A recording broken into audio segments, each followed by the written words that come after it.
ശ്രീകൃഷ്ണ ജ്യോതിഷാലയത്തിലേക്ക് ഏവർക്കും സ്വാഗതം.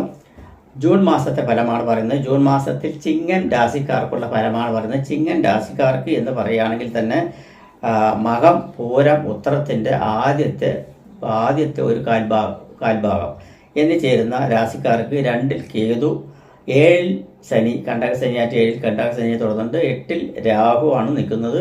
9-ൽ ചൊവ്വ, 10-ൽ സൂര്യൻ, ബുധൻ, വ്യാഴം, ശുക്രൻ എന്നിവയാണ് കാണുന്നത്. അതായത് സൂര്യചാരവസാൽ എന്ന് ചിഹ്നിക്കുന്ന സമയത്ത് പോയ മാസത്തേക്കാൾ ഇവർക്ക് കുറച്ച് ഗുണകരമായിട്ടുള്ള ഒരു മാസമാണ്. ശനിയുടെ അഭാവവും അതുപോലെ തന്നെ വ്യാഴത്തിൻ്റെ അഭാവവും കാര്യമായിട്ട് എടുക്കേണ്ടതില്ല എന്നാണ് പറയുന്നത്. അതേ സമയത്ത് സൂര്യചാരവസാൽ ചിന്തിക്കുകയാണെങ്കിൽ സൂര്യൻ 10-ാം ഭാവത്തിൽ സഞ്ചരിച്ചുകൊണ്ടിരിക്കുന്ന ഒരു സമയമാണ്. അത് കാരണം തന്നെ പോയ മാസത്തേക്കാൾ കുറച്ച് ഗുണകരമായിട്ടുള്ള നേട്ടങ്ങളും വരുമാന മാർഗങ്ങളും തൊഴിൽ മാർഗങ്ങളും തൊഴിൽ സൃഷ്ടികളും പുതിയ തൊഴിൽ നേട്ടങ്ങളും തൊഴിലിനെ പറ്റി ചിന്തിക്കുകയും ആരോഗ്യ പ്രശ്നങ്ങളെല്ലാം മാറി അനാരോഗ്യ പ്രശ്നങ്ങളിൽ നിന്ന് നേട്ടങ്ങൾ വരുവാനുള്ള സാധ്യതയും പ്രശ്നമേഖലയിൽ നിന്ന് ശ്രദ്ധ നേടിയെടുക്കുവാനും തൊഴിൽ സംബന്ധമായിട്ടുള്ള നേട്ടങ്ങൾ കൈവരിക്കുവാനും ബുദ്ധിപൂർവമായിട്ടുള്ള കാര്യങ്ങളിൽ ഏർപ്പെട്ട് അതിൽ വിജയം കൈവരിക്കുവാനുള്ള സാധ്യതയും കുടുംബത്തെ എങ്ങനെ നിലനിർത്തണമെന്നും കുടുംബ സമാധാനം എങ്ങനെ നിലനിർത്തണം, ധനത്തിന് വേണ്ടി എന്ത് ചെയ്യണമെന്നും ധന അഭിവൃദ്ധിക്ക് വേണ്ടി എന്ത് ചെയ്യണമെന്നും കടബാധയിൽ നിന്ന് മോചനം നേടുവാൻ എന്ത് ചെയ്യണമെന്നെല്ലാം തീരുമാനമാകുന്ന ഒരു മാസമായിരിക്കും ഇത്. ലാഭസ്ഥാനം, അതായത് ചെയ്യുന്ന പ്രവൃത്തികൾക്ക് ലാഭസ്ഥാനം പൊതുവെ ക്ലിയറായിട്ട് വരുവാനുള്ള സാധ്യത കാണുന്നുണ്ട്. രാഷ്ട്രീയത്തിൽ പ്രവർത്തിക്കുന്നവർക്കെല്ലാം കുറച്ചൊരു മാറ്റങ്ങൾ വന്ന് ചേരുവാനുള്ള സാധ്യതയുണ്ട്. സിനിമാ മേഖലയിൽ പ്രവർത്തിക്കുന്നവർക്കാവട്ടെ കുറച്ചൊരു മാറ്റത്തിന് വേണ്ടിയിട്ടുള്ള പ്രയത്നം വന്ന് ചേരുവാനുള്ള സാധ്യത ജൂൺ മാസം 10-ാം തീയതിക്ക് ശേഷം വന്ന് വരുവാനുള്ള സാധ്യത കൂടുതലായിട്ട് തന്നെ കാണുന്നുണ്ട്. എന്നിരുന്നാലും സഹായഹസ്തങ്ങൾ മറ്റുള്ള കാര്യങ്ങളെല്ലാം കിട്ടുവാനുള്ള സാധ്യത കാണുന്നുണ്ട്. ഭവന സംബന്ധമായിട്ടോ അല്ലെങ്കിൽ ഗൃഹഭവന സംബന്ധമായിട്ടോ അല്ലെങ്കിൽ ഗൃഹസംബന്ധമായിട്ടോ ഭൂമി സംബന്ധമായിട്ടോ അങ്ങനെയുള്ള എന്തെങ്കിലും വർക്കുകൾ ചെയ്യുന്നവർക്കും അല്ലെങ്കിൽ ബോഡി പിടിപ്പിക്കുന്നവർക്കും പുതിയ ഗൃഹ സംബന്ധമായിട്ട് തുടങ്ങുന്നവർക്കും പറ്റിയ ഒരു സമയം തന്നെയാണ്. 7-ര ശനി, അതായത് 7-ര ശനി അല്ല, കണ്ടകശനി തുടർന്നുകൊണ്ടിരിക്കുന്നുണ്ട്. അത് കാര്യം നിവൃത്തിസ്ഥാനം എല്ലാ കാര്യത്തിനും നമ്മൾ ഇറങ്ങിത്തിരിക്കുമ്പോൾ കുറച്ചൊരു തടസ്സം ഉണ്ടാവും. ആ തടസ്സം പിന്നീട് മാറി വരുന്നതാണ്. അതിനുവേണ്ടി ശാസ്താവെങ്കിൽ ശനിയാഴ്ച നീരാഞ്ജന വഴിപാട് നടത്തുന്നത് മൂലം ആ ദോഷങ്ങളെല്ലാം മാറി വരും. അഷ്ടമത്തിൽ സഞ്ചരിച്ചുകൊണ്ടിരിക്കുന്ന രാഹു ചില ത്വക്ക് രോഗങ്ങളും മറ്റുള്ള കാര്യങ്ങളും വിഷമതകളും അങ്ങനെയുള്ള വ്രണസംബന്ധമായിട്ടുള്ള രോഗങ്ങളെല്ലാം ഉണ്ടാക്കുന്നത് കാരണം കൊണ്ട് നാഗത്തിങ്കിൽ മാസത്തിൽ ഒരൊറ്റ പ്രാവശ്യം ആയില്യ പൂജ നടത്തുന്നത് വളരെ ഉത്തമമായിട്ട് തന്നെ കാണുന്നുണ്ട്. ശത്രുക്കളുടെ ചെറിയൊരു അഭാവങ്ങളെല്ലാം ഉണ്ടാവും. ശത്രു പീഡനങ്ങൾ ചിലപ്പോൾ ഉണ്ടാവും.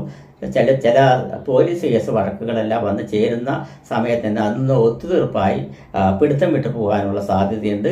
ഗവൺമെൻറ് സംബന്ധമായിട്ടുള്ള സഹായങ്ങളും സഹായ ഹസ്തങ്ങളും പേപ്പർ വർക്കുകളും കിട്ടുവാനുള്ള സാധ്യതയുണ്ട്. ഗവൺമെൻറ് സംബന്ധമായിട്ടുള്ള ലോണിന് വേണ്ടി ഒരുപാട് ശ്രമിച്ചിട്ട് കിട്ടാത്തവർക്ക് അതെല്ലാം കിട്ടുവാനുള്ള സാധ്യതയുണ്ട്. അതുപോലെ തന്നെ ഗവൺമെൻറ് ആനുകൂല്യങ്ങൾ ഒരുപാട് വൈകിപ്പോയി കിട്ടാൻ ബുദ്ധിമുട്ടുള്ള കാര്യങ്ങളെല്ലാം ഒന്ന് കിട്ടുവാനുള്ള സാധ്യതകൾ കാണുന്നുണ്ട്. അതുപോലെ തന്നെ കൈവിട്ട് പോകും എന്ന് വിചാരിച്ചിരിക്കുന്ന പല വസ്തുക്കളും തിരിച്ചു പിടിക്കാൻ പറ്റുന്ന ഒരു സമയമായിട്ടാണ് കാണുന്നത്.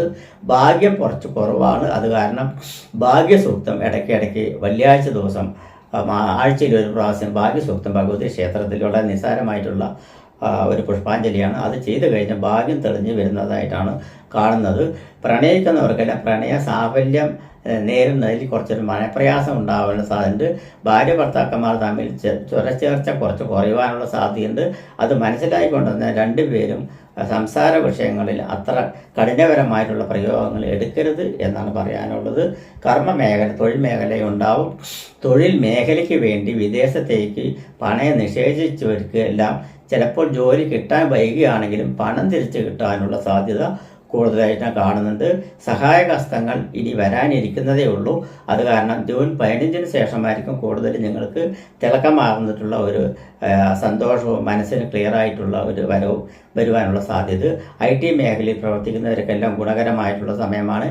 ഇലക്ട്രിക് സംബന്ധമായിട്ടും ഇലക്ട്രോണിക് സംബന്ധമായിട്ടും കമ്പ്യൂട്ടർ സംബന്ധമായിട്ടും മൊബൈൽ സംബന്ധമായിട്ടും അങ്ങനെ ടെക്നോളജിക്കൽ സംബന്ധമായിട്ടുള്ള മേഖലയിൽ പ്രവർത്തിക്കുന്നവർക്കും വാഹന സംബന്ധമായിട്ടുള്ള മേഖലയിൽ പ്രവർത്തിക്കുന്നവർക്കും ബിസിനസ് ചെയ്യുന്നവർക്കും മെക്കാനിക്കൽ സംബന്ധമായിട്ട് വർക്ക് ചെയ്യുന്നവർക്കെല്ലാം ഗുണകരമായിട്ടുള്ളൊരു സമയമാണ്.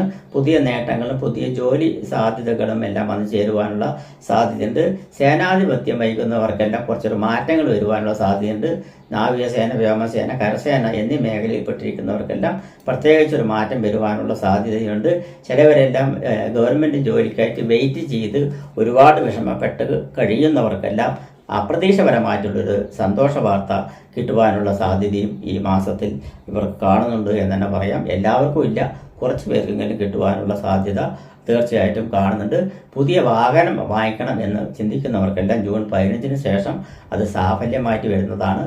അതുപോലെ പുതിയ ഫ്ലാറ്റുകളോ പുതിയ വില്ലകളോ പുതിയ ഭൂമികളോ അല്ലെങ്കിൽ പുതിയ ഭവനം വയ്ക്കാനുള്ള തീരുമാനങ്ങളോ എല്ലാം ആഗ്രഹിക്കുന്നവർക്കാണെങ്കിൽ ജൂൺ 15 ശേഷം വളരെ ഗുണകരമായിട്ടുള്ള ഒരു സമയമാണ്. അപ്പോൾ ആ സമയത്ത് നിങ്ങൾ തുടങ്ങുകയാണെങ്കിൽ അതിലെല്ലാം വിജയം കൈവരിക്കുവാനുള്ള സാധ്യതയുണ്ട്. എല്ലാറ്റിനും ഉപരി അവനവൻ്റെ ബുദ്ധിയും ശക്തിയും ബുദ്ധിപൂർവകരമായിട്ടുള്ള പെരുമാറ്റവും എല്ലാം വളരെ ഉചിതപരമായിട്ടാണ് ഇവിടെ ചിന്തിക്കേണ്ടതായിട്ട് കാണുന്നത്. അതായത് ഇവർക്ക് ചിങ്ങൻ രാശിക്കാർക്ക് 6-ാം തീയതി ജൂൺ 6, 7, 8, 9, 10, 11 വരയ്ക്കും അനുകൂലപരമായിട്ടുള്ള സമയമാണ്. ഈ സമയങ്ങളിൽ നിങ്ങൾക്ക് ഗുണപരമായിട്ടുള്ള മാറ്റങ്ങളും നേട്ടങ്ങളും സ്വകാര്യങ്ങളെല്ലാം നടക്കുവാനുള്ള സാധ്യതയുണ്ട്. അത് വിട്ടുകഴിഞ്ഞാൽ പിന്നെ 24, 25, 26, 27 എന്നീ തീയതികളാണ് ഗുണപരമായിട്ട് വരുവാനുള്ള സാധ്യതയുണ്ട്. ആ സമയങ്ങളിലെല്ലാം വിജയസാധ്യത, കാര്യനേട്ടങ്ങൾ, മറ്റുള്ള കാര്യങ്ങൾ അല്ലെങ്കിൽ ശുഭകാര്യങ്ങളെല്ലാം ചെയ്യുവാൻ പറ്റുന്ന ഒരു സമയമായിട്ടാണ് കാണുന്നത്. ചിങ്ങൻ രാശിയുടെ അഷ്ടമരാശിക്കൂറായിട്ടുള്ള മീനൻ രാശി, അതായത് പൂരോരട്ടാതി, ഉത്രട്ടാതി, രേവതി എന്നീ വരുന്ന അഷ്ടമി രാശിക്കൂറായിട്ടുള്ള മീനൻ രാശി വരുന്ന നക്ഷത്രങ്ങൾ എല്ലാറ്റിനും ഒഴിവാക്കുന്നത് വളരെ ഉത്തമമായിട്ടാണ് കാണുന്നത്. നക്ഷത്രവശാൽ ചെയ്യാൻ പറ്റുന്നത് മക നക്ഷത്രക്കാർ ഗണപതിക്ക് ഗണപതി ഹോമം നടത്തുക, പൂര നക്ഷത്രക്കാർക്ക് ഭഗവതി ക്ഷേത്രത്തിൽ സഹസ്രനാമ അർച്ചന നടത്തുക, ഉത്തര നക്ഷത്രക്കാർ ശിവനിങ്കൽ വിളക്ക്, മാല, അതുപോലെ ധാര എന്നിവ നടത്തുന്നത് മൂലം കുറച്ചുകൂടി അനുകൂല ഭാവങ്ങൾ വന്നു ചേരുവാനുള്ള സാധ്യതയുണ്ട്. നമസ്കാരം.